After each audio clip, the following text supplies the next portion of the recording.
ఈరోజు ఇక్కడికి అనంతపురం రావడం ప్రధాన ఉద్దేశం ఏంటంటే హార్ట్కు సంబంధించినటువంటి గుండె జబ్బులలో వచ్చినటువంటి అధునాతన చికిత్సా విధానాలు గురించి తెలియజెప్పడం, అట్లాగే కొన్ని ప్రివెంటివ్ ఆస్పెక్ట్స్ అంటే అవి రాకుండా మనం ఎటువంటి జాగ్రత్తలు తీసుకోవాలి అనేది తెలియజెప్పడానికి వచ్చాను. ఎందుకంటే ఈ మధ్య మన భారతదేశంలో కూడా బీపీ కానీ, షుగర్ కానీ, కొలెస్ట్రాల్, ఓవర్ వెయిట్, స్మోకింగ్ ఇట్లాంటివన్నీ మనం ఎక్కువగా చూస్తున్నాం. దీనివల్ల ఏంటంటే గుండె జబ్బులు, ముఖ్యంగా కరోనరీ ఆర్టరీ డిసీజ్ అనేది ఎక్కువగా అవుతుంది. దానివల్ల కొంతమంది యుక్త వయసులోనే హఠాత్తుగా మరణానికి కూడా పాల్పడడం అనేది మనం కామన్గా చూస్తున్నాం.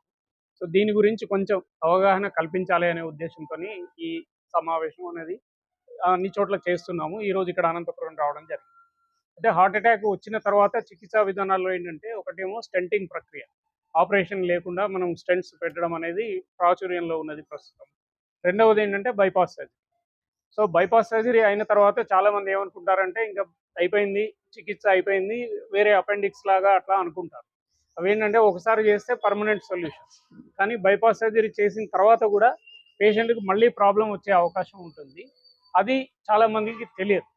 అందువల్ల ఏంటంటే బైపాస్ అయిన తర్వాత కూడా రెగ్యులర్ చెకప్లో ఉండడం అనేది అవసరం. ఒకసారి బైపాస్ అయిన తర్వాత బైపాస్లో ఏం చేస్తారంటే ఒకటేమో ఆర్టీరియల్ గ్రాఫ్టింగ్ ఉంటుంది, ఇంటర్నల్ ఆర్టరీ ఉంటుంది, మెమరీ ఆర్టరీ, దాన్ని బైపాస్ చేస్తారు. రెండవది ఏంటంటే కాల్లోంచి వెయిన్స్ తీసుకుంటారు. సో వెయిన్స్ ఏంటంటే తక్కువ ప్రెషర్ని తట్టుకునేటువంటివి. కానీ మనం ఇక్కడ బైపాస్ చేసినప్పుడు ఏంటంటే హార్ట్ ప్రెషర్ ఎక్కువ ఉంటుంది, 120/80 ఉంటుంది. అదే వెయిన్స్లో ఏంటంటే 10 మిల్లీమీటర్స్ అంతే ఉంటుంది. అంటే దాదాపు మనము 10 రెట్లు ఎక్కువ ప్రెషర్ తట్టుకోవాలి. అందువల్ల ఏంటంటే వెయిన్స్లో కూడా బ్లాకేజెస్ డెవలప్ అవుతాయి. సో అది జనరల్గా ఏంటంటే 50% of the vein grafts 10 years లోపల మూసుకుపోయే అవకాశం ఉంటుంది, అందులో బ్లాక్స్ ఏర్పడతాయి. సో అందువల్ల ఏంటంటే ఈ బైపాస్ అయిన తర్వాత కూడా ఎవ్రీ 5 ఇయర్స్ కానీ 10 ఇయర్స్ కానీ సిటీ యాంజియో కానీ యాంజియోగ్రామ్ కానీ చేసుకోవడం అవసరం.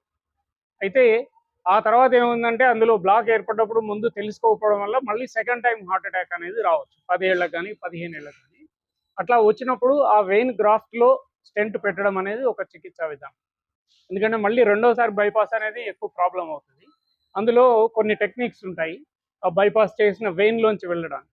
దానిలో ఏంటంటే మనం ఇక్కడ వీరికి తిమ్మన్న గారు అని చెప్పేసి నియర్లీ 66 ఇయర్స్, వారికి 2008లో బైపాస్ అయింది. ఆ తర్వాత చెకప్లో ఉన్నారు కానీ ఈ యాంజియోగ్రాము ఇది చేసుకోలేదు. వారు అక్టోబర్లో మళ్ళీ హార్ట్ అటాక్ రావడం జరిగింది.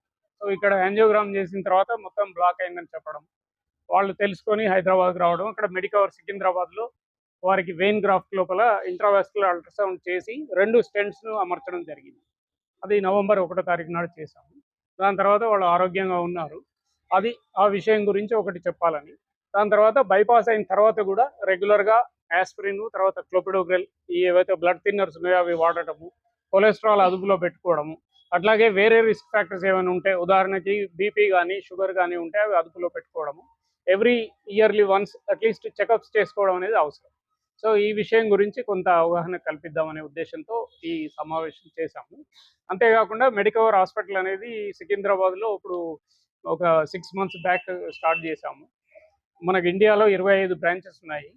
అందులో అధునాతన చికిత్సా విధానాలన్నీ కూడా మనం చేస్తున్నాము. కాంప్లెక్స్ ప్రొసీజర్స్ అన్నీ కూడా అక్కడ చేయడం అనేది జరుగుతుంది. సో ఈ ఉద్దేశంతో ఈరోజు మనం మాట్లాడడం జరిగింది. నాకు 48 సంవత్సరాల ఏజ్లో హార్ట్ అటాక్ వచ్చింది.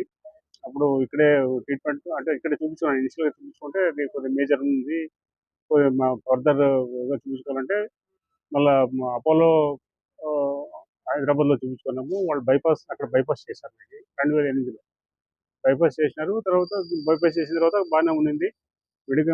మెడిసిన్స్ కానీ, తర్వాత నార్మల్ ఎక్సర్సైజ్ అటువంటివి, నార్మల్ ఫుడ్ చేసుకుంటూనే ఉన్నాను. అయినా కానీ తర్వాత ఆల్మోస్ట్ 16-17 ఇయర్స్ తర్వాత మళ్ళీ నాకు ప్రాబ్లం వస్తే మళ్ళీ అంటే ఇక్కడ వీరి దగ్గరికి వీళ్ళ మేడం ఉంది, వారు శ్రీలక్ష్మి మేడం అని, వారి ద్వారా ఈ హాస్పిటల్కి పోవడం జరిగింది. లక్కీగా ఏమంటే నాకు మంచి సీనియర్ మోస్ట్ డాక్టర్ నాకు ట్రీట్మెంట్ చేయడానికి దొరికారు, సార్ ప్రమోద్ కుమార్ గారు. వారు మంచి సుమారుగా చెప్పారు, చూశారు, మొత్తం చూసిన తర్వాత అది ఆల్రెడీ బైపాస్ అయింది కాబట్టి దాంట్లో చేయడం అంటే మామూలు జూనియర్స్ చేసే అది కాదు, అది ప్రక్రియ కాదు, అది సీనియర్ మోస్ట్ చేయాల్సింది. అది సార్ చాలా బాగా ట్రీట్ చేశారు నన్ను. అది దాంట్లో 2 స్టంట్లు సుమారు ఆల్మోస్ట్ 2 ఇంచులు పొడవు అది. 2 కలిపి. 2 ఇంచులు ఆల్మోస్ట్ 2 ఇంచులు పొడవు అది. అది 2 కలిపితే. అంత స్టంట్ ఏశారు. అంత స్టంట్ ఏసి చేశారు. తర్వాత అది వాళ్ళ హాస్పిటల్‌కి పోయినప్పుడు ముందు గాని, తర్వాత గాని చాలా మంచి ట్రీట్మెంట్ ఇచ్చారు. మంచి వాళ్ళ స్టాఫ్ గాని అంతా బాగా చూసుకున్నారు. తర్వాత నాకు ఏ విధమైన ఇబ్బంది లేకుండా హ్యాపీగా ఉంది. ఇక్కడ అనంతపురం అండి. హ్మ్. తిమ్మన్న నా పేరు.